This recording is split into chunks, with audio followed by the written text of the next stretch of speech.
Hello students, today we are going to continue with chapter 5 Acids, Bases and Salts. We studied about acids and bases in the previous session and discussed about acids in detail. Today we will discuss bases in detail. Some information you already have about bases. Let us revise that. Substances that are bitter in taste and feel soapy to touch are called as bases. And the substances that contain bases are said to be basic in nature. Let us discuss some examples of bases. We widely use many substances in our daily life which are basic in nature. Some of them are baking soda, soap solution, detergents, toothpaste, dishwashing liquids, and so on. There are many bases which are used at industrial level for preparation and production of many compounds. Some of them are sodium hydroxide, ammonium hydroxide, calcium hydroxide, and so on. Let us discuss about the types of bases now. Bases can be grouped as strong and weak bases. Strong bases are the bases which dissociate into their components completely. And weak bases are the bases which dissociate into its ions or components partially. We can also say that strong bases are more reactive than the weak bases.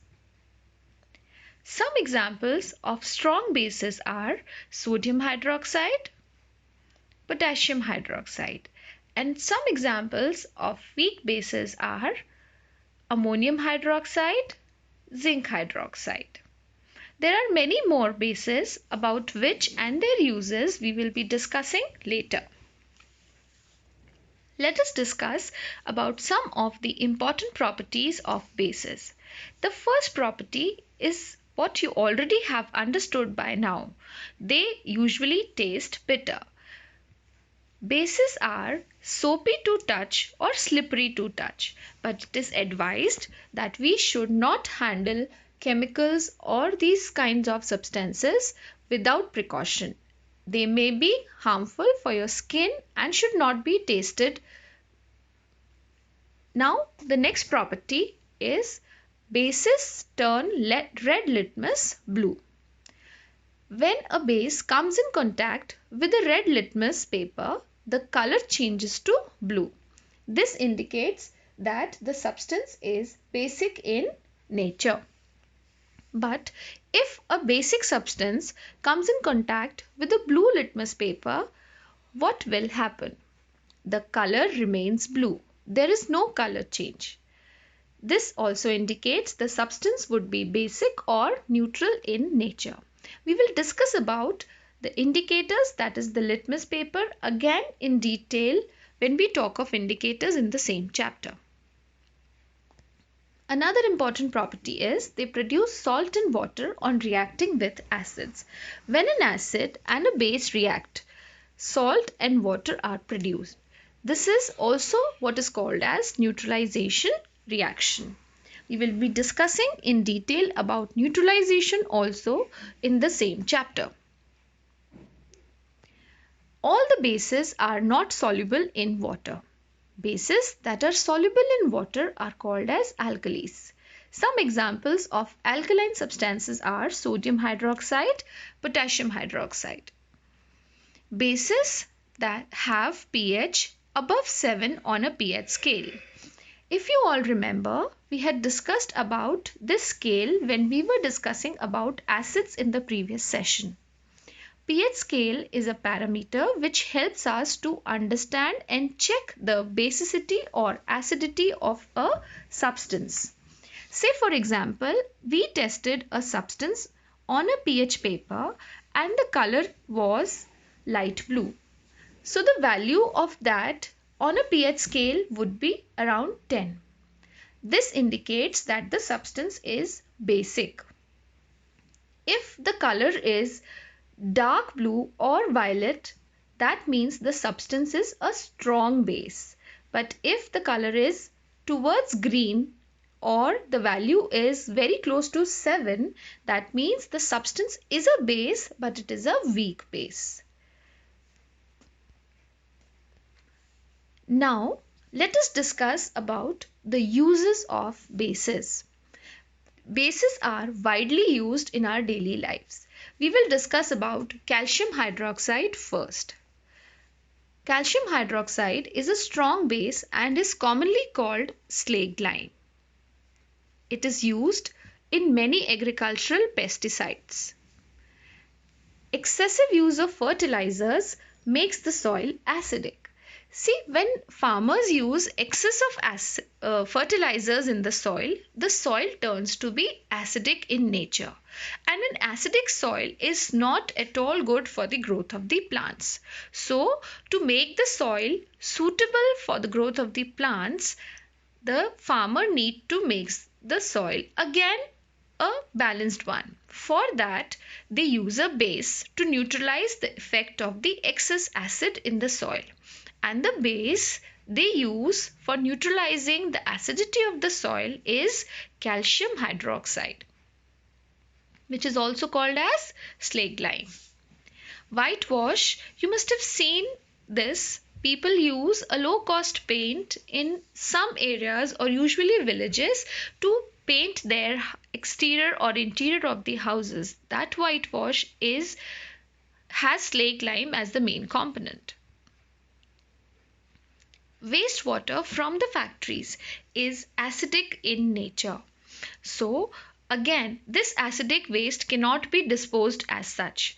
This needs to be neutralized, for which calcium hydroxide is used. Now we will discuss some more bases and their uses. Potassium hydroxide is also called as caustic potash. It is used in the production of disinfectants, liquid soaps, shampoos, and drain cleaners. Another important base is sodium hydroxide. Sodium hydroxide is commonly called as caustic potash. It is used for unclogging the drains or the blocked drains in areas of home. You can be used at home or any other areas where the unblocking of the drains is required. It is also used in the manufacturing of paper, textiles, soaps, and detergents. Few more bases and their uses are as follows. Magnesium hydroxide. This is an important base and is also called as milk of magnesia. Milk of magnesia is used as an important antacid. Now, what an antacid is? See, we all know that our stomach produces hydrochloric acid, which helps in the digestion of the food. But in case the amount of acid in our stomach increases the normal level, that leads to acidity. To neutralize this excess acid in the stomach, we need to take an antacid. And magnesium hydroxide is used as an antacid to neutralize the acidity of the stomach. And it is also called as milk of magnesia.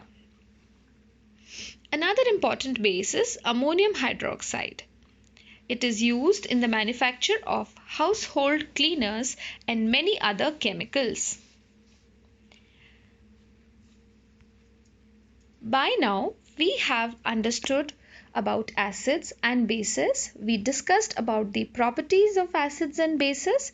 Here is a table which helps us to compare what we have learnt by now. Let us revise it. The taste of acids is sour. The taste of bases is bitter. Acids have a corrosive nature and bases are soapy to touch. But the concentrated bases can also cause skin burn and care should be taken while handling them. Of course, the concentrated acids are very harmful and we should take care while handling acids also. Acids react with blue litmus paper and turn them, the color changes to red. Bases react with red litmus paper and the color changes to blue. acids and bases react with each other and produce salt and water. This reaction is also called as neutralization reaction. We will be discussing about neutralization in detail again. Some examples of acids are sulfuric acid, hydrochloric acid, citric acid, lactic acid, acetic acid, and so on. Some important bases are sodium hydroxide, ammonium hydroxide, magnesium hydroxide, and so on. This was all about acids and bases. We will discuss about indicators and neutralization reaction in the next session. Thank you and have a nice day.